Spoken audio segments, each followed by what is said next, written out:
If you're in a situation right now that's got you so overwhelmed to you are past hopeless, you are past giving up, you are just done, and you have the mindset of no return.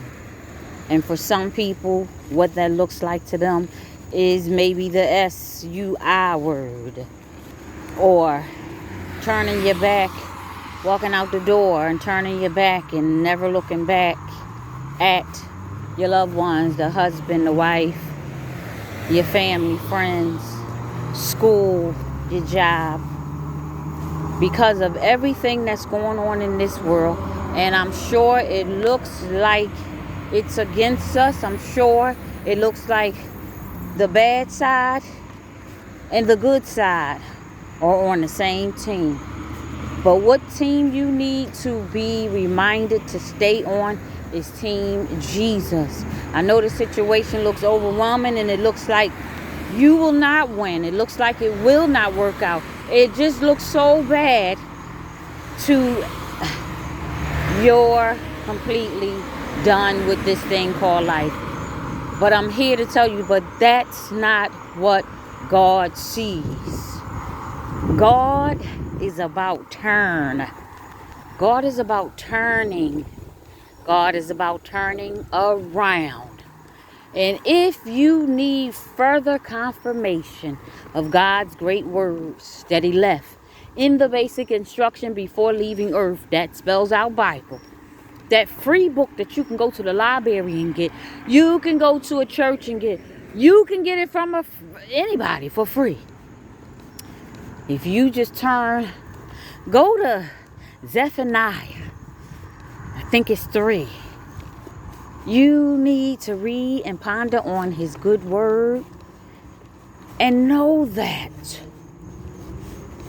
if he can take a barren wound and place a seed in it for a baby to grow, he can give you a family where the barren woman was not, she became with child. If God can take 2 fish, and they wasn't no gigantic fish, if he can take 2 fish, Jesus, and some small loaves of bread, pieces of bread, and feed a multitude of people and still have some left over. If Jesus can take that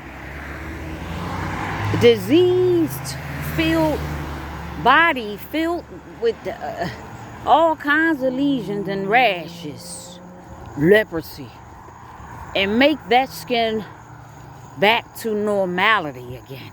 If Jesus can put somebody else's child through college free of charge, blessing through blessings through blessing, you need to remember, if God can turn a marriage around. I remember having a conversation with my sister, and she began to tell me how one of her friends, actually is one of our far cousins, husband left her, went on, had a baby, went on with the girl, sold the house up under her nose. And I might be telling this story frontwards or backwards or kind of incorrect, but I know the moral of the ending of the story. He went on and he did the unthinkable, had a baby, mistreated her, talked to her any old kind of way, told her she ain't want her, and went on and divorced her, if my memory serves me correctly. But later on, came back and had to go to, this person was going to run me over, y'all, had to go back to the wife after he done sold the house underneath her, after she had to start all over again. But see, she was all serving the Lord, you know. And he wound up getting sick, and she wound up taking care of him. And then another story where a man did the unthinkable, cheated, did all the other kind of stuff, just went on about his business, moved to another state, and everything.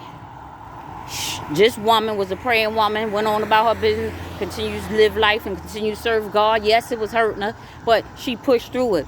Next thing you know, she got a knock on the door. Somebody said here, this man says that he would like for you to call him. She calls the number, and the number is her husband. Her ex-husband, excuse me, because he divorced her.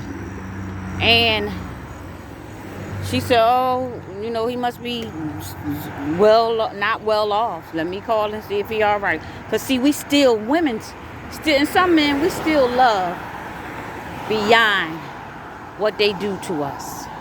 And she called him, and he said, I'd like to meet up with you. And she said, well, is everything all right? She wasn't in no happy voice. It wasn't in no mean voice. But she was in a stern voice. She was in a voice where, I ain't playing no games. How you doing? I'm just checking to see if you dead or alive. I'm still the child of God. And he said, yes, everything is all right. He said, I just like to see you. And she said, oh, okay. She wasn't doing nothing. She went on. And he gave her address and told her where to come. She got in the car, dressed, because you know we got to look good. We let him know, show him what he had been missing. Honey, we still keep ourselves up. She got dressed and went on. And so she went on and met with him and looking her very best. And she had been praying for him. Not for the marriage, because remember, it was depleted. That particular season had came and gone. For that particular time of them together, that season was gone. And so she went out with him. She met him there in her own car, and he was still looking well kept up. And see, that's what God will do. He was still looking well kept up, and she still in her mind wasn't thinking nothing of it. She just thought, and see, when you know the men in your life, the women in your life, their characters and how they think and the way they move, you would not think that that's strange. And see, that's just how he was, of a type of person. See, he just lost his way. And thank God this particular one didn't have no babies on her in the marriage and outside of the marriage. But see, God got to do some things to us. Sometimes God got to pick us up, body slam us, and then give us a hug and say, I did it because I love you. See, God does those things because that's just who he is. That's just who God is. I'm running for the bus. Hallelujah. That's just who God is.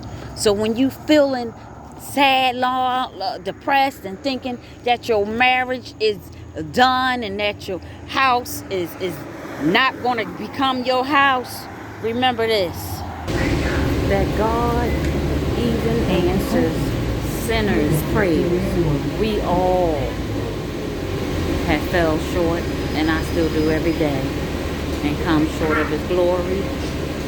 And remember that God still answers a sinner's prayer. Yes, he does. God still answers a sinner's prayer. God will keep his word.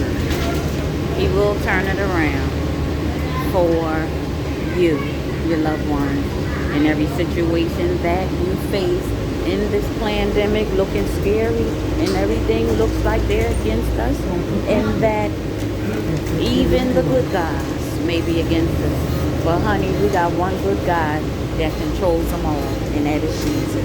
Remember that. I love you.